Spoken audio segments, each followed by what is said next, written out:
కార్యకర్తలు, అదే ఫాలోవర్స్, అదే అభిమానించే జగన్మోహన్ రెడ్డి అభిమానించే వ్యక్తులు ఈ రోజు అలాంటి పరిస్థితి కనబడటం లేదు, ఇబ్బందితో ఉన్నారు. నిజమా? మీకు అర్థమవుతుందా? నిజమా? నిజమా అని నీకు కూడా తెలుసు. నువ్వు ఎందుకో స్క్రీన్ ఉంది కాబట్టి నేను నిజమా అని అట్లేం లేదండి. ఇప్పుడు ఒక మాటనా, కార్యకర్తలు ఇబ్బంది పడుతున్నారు అంటున్నావు. సరే ఒక్క మాట, నేను ఈరోజు మీకైతే ఎవరు ఒక మాట, కార్యకర్తలు ఇబ్బంది పడుతున్నారు అంటున్నావు, నిజంగా ఇబ్బంది పడుతున్నారా? మీకెవరు చెప్పినారా అట్లా ఇబ్బంది పడుతున్నారా అని? నీకు ఎవరు చెప్పినారా? నాకు ఇంటర్వ్యూ చేయమని చెప్పిందే వాళ్ళు. అన్న 6 నెలలకి 7 నెలల కిందట ఆ పెద్ద మనిషి పార్టీ గురించి చాలా గొప్పగా మాట్లాడారు. నేను కూడా స్టేటస్ పెట్టడం జరిగింది, కానీ ఈ రోజు ఆ పరిస్థితి కనబడట్లేదు. ఒకసారి చెప్పు, ఆ ప్రతిపడనని చెప్పు, దాని గురించి మాట్లాడు, పాజిటివ్ కాదు నెగిటివ్ గురించి కూడా మాట్లాడమని చెప్పేసి ఆ పెద్ద మనిషి అన్నారు. అడగండి. సో నేను డెఫినెట్లీ అడుగుతాను. నేను ఈ రోజు నిజంగా ఉంటే దాని గురించి మాట్లాడడానికి నాకు 100% ఉన్న విషయాలు మాట్లాడుకోవాలి మనం ఇక్కడ. ఒక్క సెకండ్. అంజీ తమ్ముడు, బాగున్నావా తమ్ముడు? సారీ, టైం 11:52 అవుతుంది, డిస్టర్బ్ చేస్తే ఐమ్ సారీ. జస్ట్ 2 minutes, రెండు విషయాలు నీతో మాట్లాడదాం అనుకుంటా తమ్ముడు. క్యాజువల్గా నాకు ఎందుకో గుర్తుకొచ్చినావు. సరే నీకు ఎందుకు జగన్మోహన్ రెడ్డి అంటే చాలా ఇష్టం మీకు? ఆయన ఫస్ట్ నుంచి పార్టీ పెట్టాడు, వాళ్ళ నాన్నగారి నుంచి అంటే ఇష్టం అన్న. మరి పార్టీ కోసం కష్టపడ్డావు, అంత చేసినావు. ఇప్పుడు పార్టీ కోసం కష్టపడిన వాళ్ళు అసలు ఒక్కరు లేరన్న.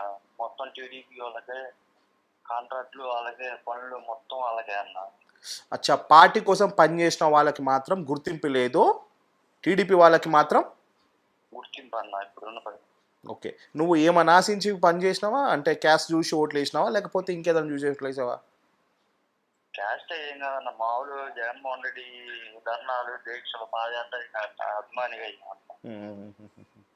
కరెంటు ఎట్లుంది? బాధుడే బాధుడా? బాధుడే బాధుడన్న. కరెంట్ ఛార్జీలు పెంచారు, ఆర్టీసీ ఛార్జీలు పెంచారు, రిజిస్ట్రేషన్ ఛార్జీలు పెంచారు. బాధుడే బాధుడు అన్న. బాధుడే, జగన్మోహన్ రెడ్డి గారు చెప్పినట్టే బాధుడే బాధుడు.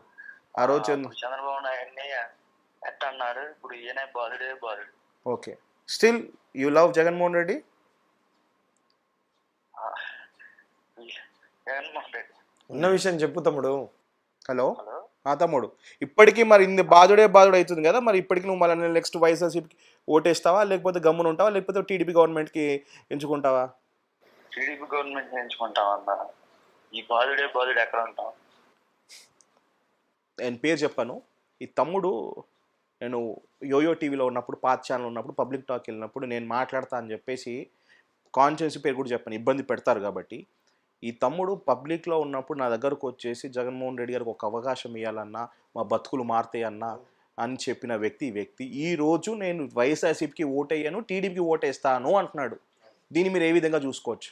Is a hard core fan of YS Rajasekhara Reddy గారు, వైఎస్ఆర్సీపీ పార్టీ. నా ఒక్క మాట, జగన్మోహన్ రెడ్డికి అభిమానంలో నిజం, అభిమానంతో ఓటేయడం నిజం.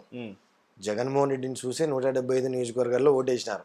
ఆ లోకల్ ఎమ్మెల్యేని చూసి ఎవరో అరాకొర వేసింది. లేదు, మీరు చెప్పినట్టు ఫ్రంట్ ఎండ్ జగన్మోహన్ రెడ్డి గారు అంతే, జగన్మోహన్ రెడ్డిని చూసే వేసింది.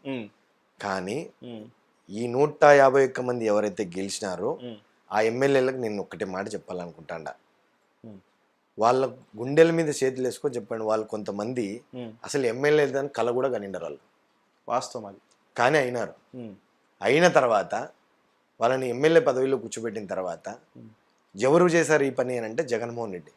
జగన్మోహన్ రెడ్డి వల్ల వాళ్ళు ఈరోజు ఎమ్మెల్యేలు అయ్యి కొన్ని నియోజకవర్గాలలో సెకండ్ గ్రేడ్ లీడర్షిప్ ఎవరైతే ఉంటారో ఎమ్మెల్యేల కింద కానీ, జెడ్పీటీసీలు కానీ, ఎంపీటీసీలు కానీ, ఆ లోకల్ నాయకులు కానీ వాళ్ళని ఇబ్బంది పెడుతున్నారు అనేది నిజం. కార్యకర్తలకు స్వేచ్ఛ లేదనడం నిజం. Super, correct. కార్యకర్తలకు స్వేచ్ఛ లేదనడం నిజం, కానీ కార్యకర్తలు లేని పార్టీ లేదనేది కూడా నిజం. ఇక్కడ స్వేచ్ఛ కోల్పోవడానికి కారణం ఏంటంటే వీళ్ళు ఎవరైతే ఎమ్మెల్యేలుగా గెలిచినారో వాళ్ళకి అనుభవం లేకపోవడం, నాయకత్వ లక్షణాలు లేకపోవడం. రెండోది, వీళ్ళు ఎప్పుడన్నా విజయవాడకి వెళ్ళో సచివాలయంకి వెళ్ళో పైరవీలు చేస్తూ ఉంటారు, మాకు పనులు కాలేదు. ఇప్పుడు నిన్న మీరు మాట్లాడుతున్నారు క్యాబినెట్ విషయంలో కూడా చాలా మంది వాళ్ళకి పైరవీలు కానప్పుడు వాళ్ళు ఎంత బాధపడతారో, వాళ్ళని నమ్ముకున్న అభిమానులు, కార్యకర్తలు పనులు చేయకపోతే అంతే బాధపడతారనే ఆలోచన వాళ్ళకి లేదు. ఎందుకంటే వీళ్ళు మనుషులుగా ట్రీట్ చేయడం లేదు కొంతమంది, నిజం కొంతమంది. కానీ చెడ్డ పేరు జగన్మోహన్ రెడ్డికి. వీళ్ళు గుండెల మీద చేసుకొని మాట్లాడితే మాత్రం వీళ్ళ మనస్సాక్షి ఉంటే వీళ్ళు కింద ఉన్న కేటగిరీస్లో ఎవరైతే ఉన్నారో వాళ్ళకి న్యాయం చేయాల్సిన అవసరం ఉంటుంది. వీళ్ళు చేయకపోవడం వల్ల ఇలాంటి తమ్ముళ్ళు మాట్లాడాల్సిన అవసరం వస్తుంది. ఈయన జగన్మోహన్ రెడ్డిని చూసి నేను అభిమానించి ఓటేసిన అంటున్నాడు. 100% జగన్మోహన్ రెడ్డి వల్లనే ఈరోజు 150 సీట్లు వచ్చినాయని మేము చెప్పడంలే, మా ప్రభుత్వంలోనో లేకపోతే మా పార్టీ వాళ్ళు చెప్పడంలే. ఎవరైతే వేరే పార్టీ నుంచి కంటెస్టెంట్ చేసిన వాళ్ళు కూడా చెప్తున్నారు మేము పోటీ చేసింది జగన్మోహన్ రెడ్డి మీద అని. మరి ఆ పొజిషన్ తీసుకొచ్చి జగన్మోహన్ రెడ్డి చేసినప్పుడు కష్టపడిన వ్యక్తికి దాని విలువ తెలుస్తుంది. కష్టపడుకోకుండా వస్తే దాని విలువ తెలియదు. ఎప్పుడైనా గుర్తుపెట్టుకో రైతన్న, మనకు మెడలో చైన్ ఉన్నంతసేపే దొంగోనికి పని ఉంటుంది. మనకు మెడలో చైన్ ఉన్నంత వరకే దొంగోనికి పని ఉంటుంది. మన మెడలో చైన్ లేకపోతే దొంగోనికి ఏం పని? దొంగతనం చేయాలనే ఆలోచన రాదు కదా వాడికి కూడా. అట్టనే పరిస్థితిలో ఈరోజు ఎమ్మెల్యే పదవిలో ఉన్నప్పుడు నువ్వు నిజంగా సరే 2019లో జగన్మోహన్ రెడ్డి బొమ్మను చూసి గెలిచినావు అని అనుకుందాం, కొత్తగా నువ్వు ఎమ్మెల్యే అయినావు అనుకుందాం. నువ్వు తిరిగి మళ్ళీ గెలవాలా, నేను ప్యాషన్తో పాలిటిక్స్లోకి వచ్చినాను, నేను నిలబడాలా, ప్రజలకు న్యాయం చేయాలని అనుకుంటే నువ్వు లోకల్లో ఉన్న కార్యకర్తల్ని నువ్వు వదిలేస్తే ఎట్లా? ఈసారి జగన్మోహన్ రెడ్డి బొమ్మ అవసరంలే నీకు, ఆటోమేటిక్గా ఎమ్మెల్యే అవుతావు. నువ్వు మంచి చేయాలా, ప్రజల మనసులు గెలుచుకోవాలా. నువ్వు ఇట్లాంటిది ఏదన్నా చేస్తారనే సచివాలయ వ్యవస్థ, వాలంటీర్ వ్యవస్థను తీసుకొచ్చి తగ్గు కులాలు హెచ్చు కులాలు అనేది లేకుండా సామాజిక న్యాయం చేస్తూ ప్రతి పార్టీ చూడడం, కులం చూడడం, మతం చూడడం అని ఎందుకండి?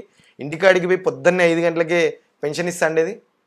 ఇలా ఇప్పుడు ఎమ్మెల్యేని నమ్ముకోనో లేకపోతే రెవెన్యూ డిపార్ట్మెంట్ నమ్ముకోనో ఇవన్నీ చేయలేదు. సపరేట్ వ్యవస్థనే సృష్టించి ప్రతిదీ జనాల్ని ఇంటికి తీసుకుపోతున్నాడు ఈరోజు.